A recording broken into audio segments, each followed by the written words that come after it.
Welcome back, fellow history keepers. Today we are diving into the whole kit and caboodle with a layout of supplies that I'm using to the absolute max.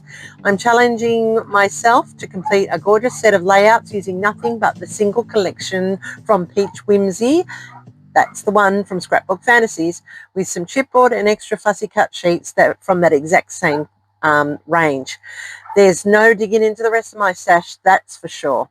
If you love heavy dimension, you are going to adore how this page comes together. I'm creating a lush tropical ambience for a special holiday memory by stacking on layers upon layers of beautifully fussy cut elements. I'm trying to expertly intersperse with chipboard pieces. Let's see how I go.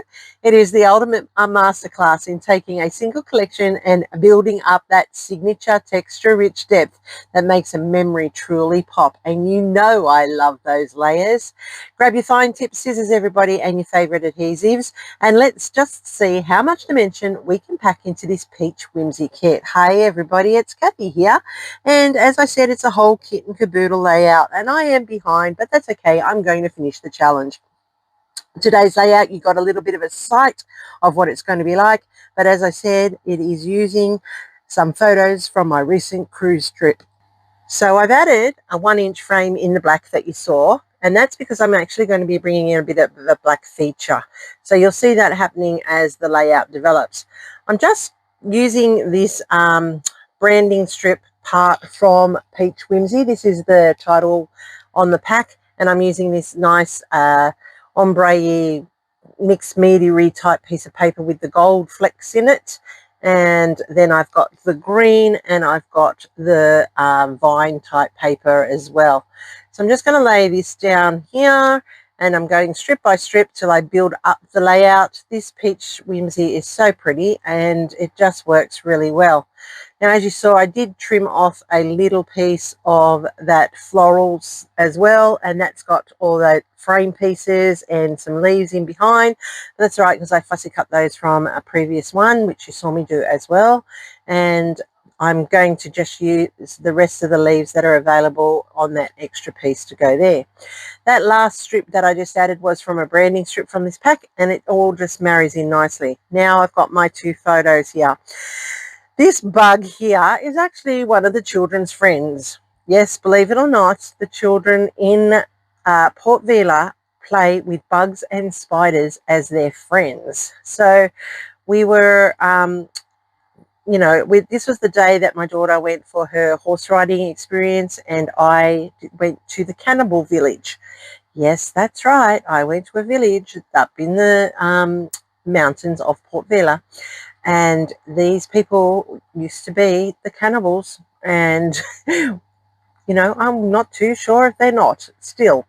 It's a little bit wild, but we have to get invited onto the land to go to these ones. And this person here in this photo, he was the chief's son-in-law. So he is one of the main guides that takes you through the village and introduces you to village life. And he was talking about how the children in the tribe play with these giant beetles, and they have giant spiders as well. Oh my gosh, the size of them are phenomenal, but apparently not dangerous in any way, shape or form, and that's why they can play with them. But look at the size of that beetle. Isn't it massive? Well, he was holding that in his hand as he was telling us the importance of all of the jungle pieces around him and how the tribe lives and survives. And it was very actually educational and an eye-opener to what tribal life is like still today in Port Vila. So I have that extra frame there that can be fussy cut. I have all those leaves which I go off screen, and I have done that now, and we're going to be using a lot of that for this layout. So I'm going to put down my 2 photos here. I like that they're over to the left hand side and it leaves the right hand side clear.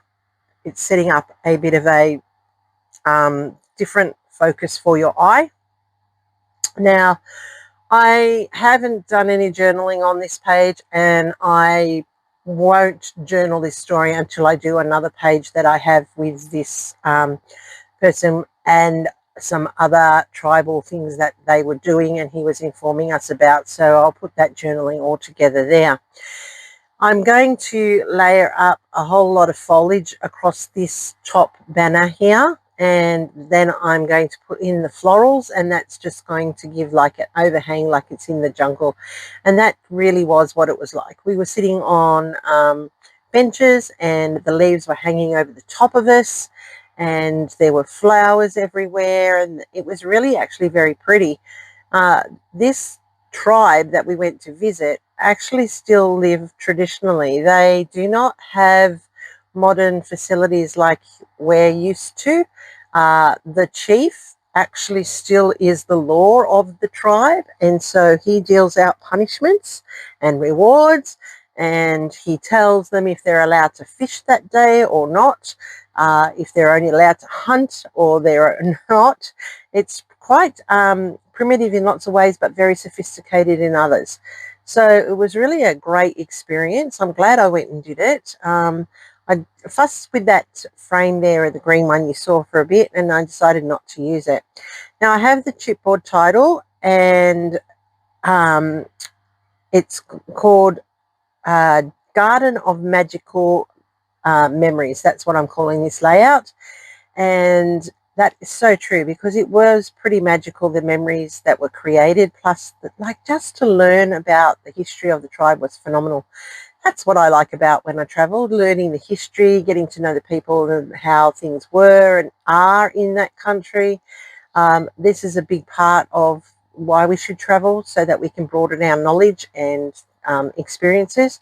And so I was very excited that I was able to go through this village and learn lots and lots of different things about traditional life in Port Vila. So I am colouring in these bugs. Now, seriously, when I got sent this chipboard, I thought, what am I going to do with so many big bugs? I have no idea. But then when I saw these photos and I lived this experience, I thought, now I have a purpose for these bugs.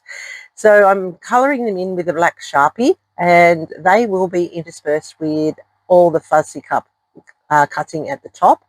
And I just love the fact that I had them. Like, seriously, who has chipboard bugs? No one, no one. But I was sent these in my chippies of the month, and I just actually am quite happy that I had them. So these are going to sit in the foliage. They're going to add some depth and some texture to the layout, which is perfect. And I've done them in the black because I wanted to A, capture that black bug, and B, I've used hints of black throughout the layout just to add some contrast to the green. And that's always nice when you do choose a colour that's going to contrast with the main colours. So I'm just cutting the bugs off the chipboard frame. In Scrapbook Fantasies, they do put stabilizer bars on everything to keep all the fine pieces from breaking apart, which is really helpful, but then you do spend some time cleaning them up. But it is worth it, because the fragility of some of the cuts requires that extra stabilization until you are ready to place it onto your layout. So now that I've done that, I can continue on building up my layers, and that's what we will do here.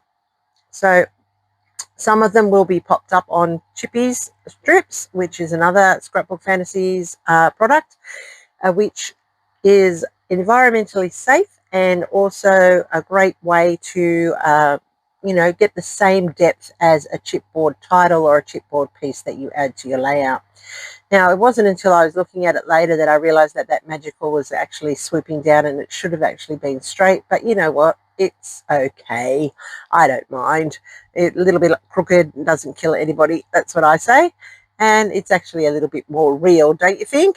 Let me know in the comments. Do you like it absolutely perfectly straight, or are you okay if it's slightly a bit crooked like that one just is, and it is what it is? I'm always curious to see who's the fussy scrapbooker and who's the, oh, well, that will do because that's how it landed type of scrapbooker. I'm the, oh, well, that will do, that's how it's landed. Sometimes I can be really fussy, but for the majority of the times it is what it is. I'm just layering up all the leaves and the foliage here. I love the colors that are in this. It's picking up the colors in the photo behind the the guide there, you can see that there's the green leaves from the jungle, and it really does like capture that feel of being in that jungle environment.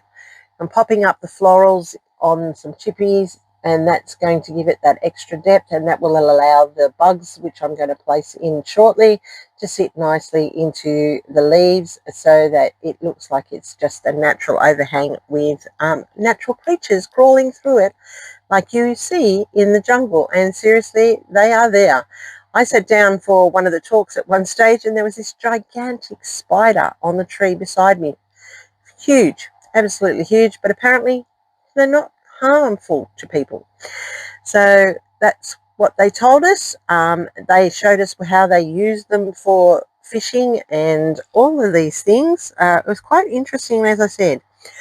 So I'm just tucking in these beetles now. Have a go at them. There they go. I'm starting to mix and match them into the layout here. I love how they're just sitting there amongst the flowers. That's exactly what they were doing, was sitting in amongst the flowers and the leaves, and it's just bringing your eye around with all of those little black bugs around the layout. Now I do have another one that I want to add, and I'm going to tuck the little one down there, and I'm going to put another bigger one up the top, and that's just going to make sure that I've got an odd number of bugs on the layout, but also it's a mixture of sizes, which always is pleasing for the eye as well. So I'm just cutting out that last one, as you can see, and then I can put him onto the page at the top. Isn't that cute? It's really very clever. I love these bugs. Actually, I don't love the bugs, but I thought it was great that I had them for this layout. So there's my bulk of what I'm doing. Now I'm just going to really lift everything up with some more leaves into that banner. And look at that. I really like it. It's overlapping the photo, which is great. I'm doing some more foliage down here near the title and hiding that bug just a little bit more. I'm going to pop some leaves up on chippy strips just to give them some more depth and to actually fill in a few more of those gaps. And look at that. It's just coming together so easily and looking just really effective. I like it. I like how it's hanging like a hanging garden. So just play with your pieces when you're doing it and keep adding. Like you can see, I'm just adding more until I'm happy with it. And I'm adding more to fill in the gaps and make sure that it looks full. It's really important that you're happy with your layout. And remember, the only person that you have to please is yourself, of course. And, you know, just keep adding more. See, it doesn't hurt. Just makes it filled. It makes it full. Makes it looks like it's a completed piece of paper, not just stuck on in bits and pieces. All right, so I'm just going to draw off with my finishing touches. You know, I like to add a little bit of extra to each of my layouts. These straight lines against the pieces of paper, just add that little bit of extra. Put in a few pieces of faux stitching there in the zigzag just to add some more eye-catching to the layout. And then I'm going to put in some pops of colour. Look at that. Isn't that beautiful how that has developed that depth on that layer there? I'm going to put in the date at least on this page. It is March 2026, and that was when I was on my cruise. And that's pretty much what I have come up for this layout. I believe this is layout number 3 that I've done. I've got 3 more to go. I know I'm way behind. It should have been completed in May, but you know, the reality of life is it doesn't always go to plan. So, and I'm happy with that, and I'm fine. The only reason it really needed to be finished is if I really and truly wanted to be part of the giveaway, which I wasn't. It's still promoting Ginger's Corners. I'll have all her details down below, but this is my layout for today, and I am quite pleased with it. What do you think? Do you think those bugs were a hit, or are they a miss? I think they're a great addition, and funny that I would have them when I found this photo that I had taken. So, sorry, pardon me. That's enough for today. That's a wrap. What do you reckon? Which part do you like? Do you like the layout? Don't you like the layout? Let me know in the comments down below. I always love interacting with you. Have a close-up on this one. It really did come together nicely. There's lots of layers, as you can see, things popped in and tucked in, overlapping. Looks pretty natural, that banner at the top. Don't forget the thumbs up for me, guys. Let's YouTube know you like what I'm doing, and stay tuned. There will be more in the whole kit and caboodle. Here's my next layout for you, and I'll see you there real soon.